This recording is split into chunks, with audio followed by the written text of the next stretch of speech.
네, 사랑하는 성도 여러분, 오늘 특별히 이렇게 우리 청년부 주간 예배로 드려지게 되는데요. 오늘 나눌 이 미가서 말씀을 통해서 하나님께서 이스라엘 백성들에게 그 하시는 진정으로 원하시는 모습을 우리가 함께 깨달았으면 좋겠습니다. 그래서 우리가 이것이 우리의 삶 가운데 잘 적용되는 시간이 되기를 소망합니다. 이 미가는 이 아수르라는 나라가 북이스라엘과 유다를 위협하던 시기에 활동했던 선지자입니다. 이제 그래서 미가가 활동하던 시기는 국제 정세가 불안정했고 사회적으로는 혼란스러운 시기였습니다. 경제적으로는 부흥했지만 이것으로 인해서 이 계층 간의 분열이 일어났습니다. 사회가 부패했고요. 이 상류층의 부정과 제약은 심판의 메시지를 자초하기도 했습니다. 미가는 이러한 상황 가운데 사회 정의를 부르짖었고 진실된 도덕성을 회복해야 되며 예배가 형식적이고 종교적으로 전락하는 것을 비판하면서 예배 회복을 강조했습니다. 하나님을 바르게 섬기지 않는 이스라엘 백성들이 하나님께 다시 돌아와서 하나님을 바르게 마음을 다해 섬기기를 원하는 이 미가의 메시지가 오늘 담겨져 있습니다. 이런 상황 속에서 오늘 6절 7절의 고백을 보면요, 그는 높으신 하나님께 나아가기를 구합니다. 내가 번제물로 일련된 송아지를 가지고 나아갈까요? 아니면 천천의 수량이나 만만의 강물 같은 기름을 기뻐하시나요? 아니면 내 허물을 위하여 맏아들과 내 영혼의 죄로 말미암아 몸의 열매를 드릴까요? 이렇게 말하고 있습니다. 이스라엘 백성들은 제사 드리고 예물을 드리는 것이 하나님을 예배하는 것이라고 생각했습니다. 그것을 하면은 하나님께서 기뻐하실 것이라는 것이 이스라엘 백성들의 생각이었습니다. 여러분은 하나님 앞에 어떤 고백을 드리고 계시나요? 우리도 하나님 앞에 나아갈 때 각자의 고백을 해야 합니다. 우리는 어떤 고백을 해야 할까요? 우리가 고백을 할 때 우리가 이 고백을 통해서 진정으로 하나님의 모습이 원하시는 모습이 무엇인지를 깨닫는 것이 필요합니다. 우리가 하나님 앞에 거룩하게 살아가기 위해서는 매일매일 삶 속에서 하나님, 내가 어떻게 하나님 위해 살아갈까요? 하나님, 나의 모습을 어떻게 하면 영광 받으실까요? 하는 고백을 해야 합니다. 우리가 하나님 앞에 나아가지 않고 참되신 하나님을 바르게 예배하지 않는다면 이스라엘 백성들처럼 우리의 영적 눈이 어두워져서 죄를 분별하지 못하고 타락하고 말 것입니다. 하나님 뜻대로 살기보다는 내가 원하는 모습대로 살게 될 것입니다. 그렇다면 여러분들은 어떤 고백을 하며 살기를 원하십니까? 내가 성공해서 하나님을 영화롭게 할까? 아니면 물질을 많이 들여서 하나님 나라를 세워가는 일을 할까? 이와 같은 고백을 할 수도 있습니다.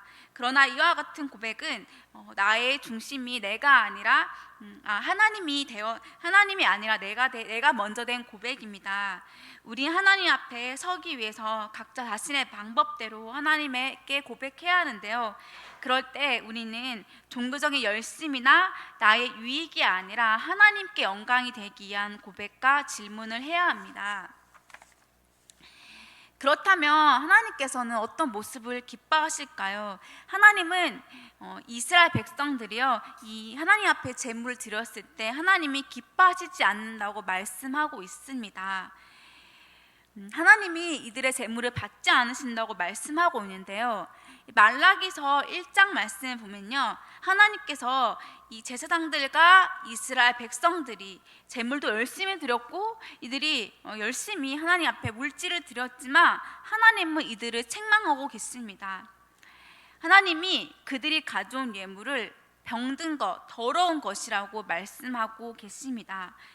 너희가 눈먼 희생 제물을 바치는 것이 어찌 악하지 아니하며 저는 것, 병든 것을 드리는 것이 어찌 악하지 아니하냐고 이스라엘 백성들을 책망하고 계십니다. 왜 하나님은 그들의 이런 정성을 받지 않으셨을까요? 그들이 이 제물을 드릴 때는 하나님을 향한 경외심이 없었기 때문입니다. 하나님께 가장 좋은 것을 드리기보다는 남는 것, 쓸모없는 것, 버릴 것을 제물로 바쳤습니다. 그들의 예배는 형식적이었고 하나님을 향한 진실의 마음이 없었습니다. 입술은 하나님을 가까이 했지만 이들의 마음은 하나님에게서 멀어졌습니다. 그들의 제사는 마치 자기 의를 쌓기 위한 행위였고 하나님과의 관계는 망각한 채 외형만 섬기는 껍데기 신앙이었습니다. 하나님은 결코 그런 모습을 원치 않으십니다. 하나님은 말라기 선지자를 통해 말씀하십니다. 내가 너희 손에서 그것을 받지 아니하리라고 하셨습니다. 하나님이 진짜 원하시는 것은 무엇일까요? 하나님은 진정한 마음, 하나님을 경외심, 하나님을 향한 사랑을 하나님이 원하십니다. 제가 예전에 중국으로 1년간 선교를 간 적이 있었는데요. 저는 처음에 갔을 때 내가 복음을 전하러 갔으니까 열심히 전도해야겠다는 마음을 먹고 1년 동안 다짐을 하고 갔습니다. 그래서 정말 저는 1년 동안 1년 한 반개월 정도는 열심히 기도하고 말씀도 보고 친구도 만나고 했습니다. 저의 하루의 스케줄을 보면서 나 너무 잘 살고 있구나, 그래 이 정도면 됐지라는 만족한 삶을 살았습니다. 다른 것도 하지 않고 친구 열심히 만나고 학교 공부 열심히 하고 큐티 열심히 하고 말씀 보고 기도하고 이랬던 삶을 살았습니다. 저는 시간 허투루 보내지 않았습니다. 그러나 이렇게 살았지만 제 안에는 기쁨이 없었고 어떤 순간 말씀을 봐도 하나님이 나에게 뭐라고 말씀하시는지 아무것도 깨달아지지 않았고 어느새 기도의 시간이 나에게 더 이상 기쁨의 시간이 되지 않았습니다. 그러다가 6개월 뒤에 제가 태국에 사는 수련회에 갔는데 이제 거기서 오신 CCC 간사님이 저와 이야기를 나누면서 저를 위해 기도해 주셨습니다. 그러면 저에게 이렇게 말씀하셨습니다. 하나님이 너가 하나님한테 섭섭한 마음이 있는 것 같아 라고 말씀하셨습니다. 저는 그때 깨달았습니다. 나 정말 하나님한테 섭섭해하고 있구나. 나 6개월 동안 열심히 살았는데 왜 나는 이렇게 기쁨이 없지? 나는 신앙생활 열심히 했는데 왜 기쁨이 없지? 그렇게 돌아봤을 때 저는 이 모든 것이 저를 위한, 저의 의를 나타내기 위한 것이었습니다. 그래, 이 정도면 잘하고 있어. 그래, 이선아, 이 정도면 너 잘한다. 이렇게 스스로의 만족감이 있었지, 하나님 향한 사랑, 내가 정말 하나님을 사랑하고 하나님을 예배하고 싶어서가 아니었습니다. 저는 그렇게 형식적으로 6개월 동안 지내면서 하나님이 진짜 원하시는 모습은 내가 하나님 앞에 진실된 마음으로 나아가길 원했습니다. 내가 열심히 살아가는 것보다 단 짧은 시간을 들이더라도 하나님 앞에 진실된 마음으로 서기를 하나님이 원하시는 것이었습니다. 하나님은 우리에게 원하시는 것은 하나님을 향한 진실된 마음입니다. 하나님께서 오늘 말씀에 미가서 4절 5절 말씀에 이스라엘 향한 하나님의 구원을 볼 수가 있습니다. 하나님은 이스라엘 애굽 땅에서 구원하셨는데요. 하나님을 이스라엘 향한 하나님의 사랑은 공의로우신 사랑이었습니다. 하나님은 이스라엘 가운데 함께 하셨습니다. 이스라엘이 애굽 땅에서 노예 생활을 할 때도, 광야의 생활을 할 때도 모든 순간순간 가운데 하나님께서 그들의 백성을 보호하시고 그들의 백성을 인도하셨습니다. 하나님은 자기 백성을 향한 하나님의 사랑이 어떠하신지를 하나님이 보여주셨습니다.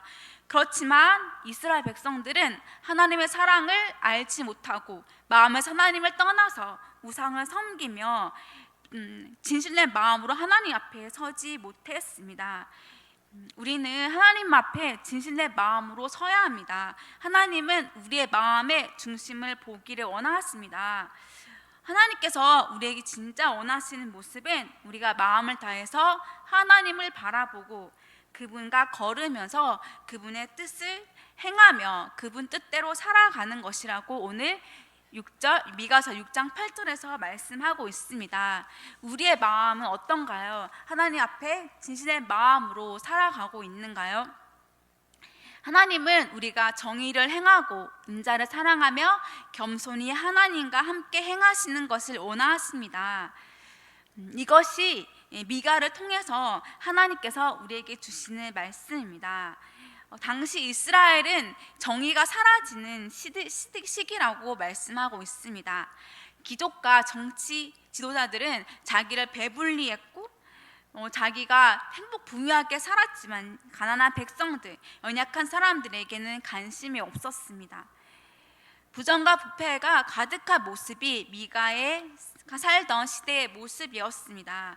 이렇게 정의가 사라지고 자기밖에 모른다면 하나님 앞에 아무리 값비싼 예물을 드릴지라도 하나님께서는 그것을 받지 않으신다고 말씀하고 계십니다. 하나님은 우리의 마음의 태도를 보십니다. 그렇다면 우리가 행해야 될 정의는 무엇일까요? 여기서 말하는 정의는 단순히 도덕적인, 법적인 행동이 아닙니다. 하나님의 성품대로 살아가는 것입니다. 사랑이시고 인자하시고 자비로우신 그 하나님의 성품, 그 하나님 뜻대로 살아가는 것입니다. 세상에서 말하는 기준이 아니라 하나님께서 말씀하시는 하나님의 뜻대로 살아가는 것을 말씀하십니다. 그리고 더 나아가서 하나님과 관계를 넘어서 이웃과의 관계까지 확장시켜야 합니다. 하나님은 이웃사랑을 실천하기를 원하십니다. 우리 주변에 우리의 이웃을 돌보고 섬기는 모습이 여기서 말하는 정의입니다. 하지만 미가가 사역하던 당시의 정의는 완전히 사라졌습니다. 하나님은 이스라엘이 그것을 회복하기를 원하셨습니다. 이것은 동일하게 오늘날 우리의 교회가 회복해야 할 모습이기도 합니다. 하나님은 교회가 하나님의 창조의 질서를 회복하기를 원하십니다. 하나님께서는 자기의 창조물을 보시기에 좋았더라라고 말씀하고 있습니다. 하나님의 창조는 완전하시고 선하신 창조이십니다. 하지만 인간의 죄로 말미암아서 이 정의가 사라졌는데요. 하나님은 이 교회가 이웃을 사랑하고 서로를 사랑하며 섬기는 이 모습을 회복하기를 원하십니다. 교회의 정의가 사라진다면 우리가 원하는 모습이 될 수 없고 교회가 세상 속에서 영향력을 끼칠 수 없을 것입니다. 또한 하나님은 인자를 사랑하라고 말씀하고 계십니다. 여기에서 인자는 히브리어로 헤세드라는 그런 의미인데요. 언약적인 자비와 사랑, 긍휼입니다. 헤세드는 우리를 향한 하나님의 사랑인데요. 우리가 말하는 성경 곳곳에서 하나님의 사랑을 찾아볼 수가 있습니다. 하나님께서 처음 우리를 구원하기로 작정하셨을 때 우리의 모습은 제 아래 놓인, 진노하에 놓인 사람이었습니다. 사랑받을 자격이 없었고 선을 행할 능력이 없는 사람이었습니다. 그러나 하나님께서는 우리의 어떠한 모습, 우리의 조건이 아니라 우리의 있는 모습 그대로 사랑하셨습니다. 왜냐하면 하나님은 사랑이시기 때문에 우리를 보는 그대로 사랑하신 분이십니다. 또한 우리가 룻기서에 보면은 이 룻이 시어머니를 따라갈 때 시어머니를 따라가면 아무런 것도 보장되어 있지 않은 안정된 삶이 아니었지만 이 시어머니를 따르기로 합니다. 이 룻이 시어머니 나오미를 따르는 이유는 이 룻 안에 하나님을 향한 헤세드의 사랑이 있었기 때문입니다. 마찬가지로 호세아서에서도 하나님께서 이스라엘 향한 사랑이요 헤세드로 보여지는데요. 죄에 빠진 이스라엘을 구원하신 그 하나님의 사랑이 바로 헤세드의 사랑입니다. 우리는 이 헤세드의 사랑을 베풀고 있나요? 저는 처음 예수님을 믿었을 때 이 헤세드의 사랑을 경험할 수 있었습니다. 하나님께서 저에게 주신 사랑은 제가 열심히 교회를 다녀서도 아니고 제가 어떤 걸 많이 해서도 아닌 저의 모습 그 자체를 사랑하셨습니다. 그래서 저는 이 헤세드의 사랑을 교회 공동체에서 경험할 수 있었습니다. 처음 우리 교회에 나오는 사람들, 마음 연약한 사람들, 우리 모두 하나님께 사랑받기를 원하는데요. 그 사랑은 헤세드의 사랑, 조건 없는 무조건적인 사랑입니다. 그리고 이 사랑은요, 감정적인 사랑이 아닌 언약의 백성에 기초한 책임과 신실한 돌봄입니다. 그리고 우리가 먼저 하나님께 사랑받았기 때문에 우리 또한 그 사랑을 나누어 줘야 합니다. 하나님께서 우리를 조건 없이 사랑하신 것처럼 우리도 우리의 이웃을 향해서 조건 없는 사랑을 베풀어야 할 것입니다. 우리에게 그래서 우리의 교회와 가정 그리고 우리 속한 공동체가 이 사랑의 모습을 회복하기를 원합니다. 우리의 무조건적인 그 하나님의 사랑을 기억하면서 우리 주변 사람들을 사랑해야 할 것입니다. 마지막으로 하나님은 우리와 함께 행하는 것을 원하십니다. 우리가 하나님의 뜻을 바로 알고 그분의 뜻에 맞게 행하는 것입니다. 우리가 예배드리고 말씀을 볼 때 날마다 하나님의 뜻이 무엇인가를 우리는 귀 기울여야 할 것입니다. 말씀을 볼 때 나의 원함이 아닌 하나님께서 나에게 말씀하시고자 하는 말씀이 무엇인지를 우리는 깨달아야 할 것입니다. 하나님은 우리에게 막연하게 말씀하시지 않습니다. 이미 하나님께서는 보여주셨습니다. 그리고 하나님께서는 명확하게 말씀하고 있습니다. 성경에서 말씀하신 그 말씀이 우리가 하나님을 사랑하고 이웃을 사랑하는 방법이고 그것이 바로 하나님 뜻대로 행하는 삶입니다. 그래서 우리는 기도할 때 주님, 내가 오늘 하루를 살아갈 때 어떻게 살아가야 할까요? 주님, 내가 오늘 하루 하나님 앞에 설 때 어떤 모습을 살아가길 원하실까요? 라는 그런 고백이 우리 가운데 있어야 합니다. 그럴 때 하나님께서 우리에게 정말 원하시는 그 모습을 우리는 알 수 있을 것입니다. 하나님께서 내가 어떤 모습으로 살아갈까는 그 질문을 통해서 하나님이 바라보시는 모습을 우리는 깨달을 수 있습니다. 우리는 하나님의 성전이라고 말씀하고 있습니다. 하나님이 우리 가운데 거하시기 때문에 우리는 매 순간순간마다 내가 하루하루 삶을 살 때마다 내 안에 내 성전 대신, 내 안에 내 삶의 중심 대신 그 하나님을 모시고 그분과 동행하며 그분과 걷는 삶을 살아야 할 것입니다. 오늘 이 미가서의 말씀을 보면서 하나님이 원하신 삶이 어떤 것인지를 볼 수 있었습니다.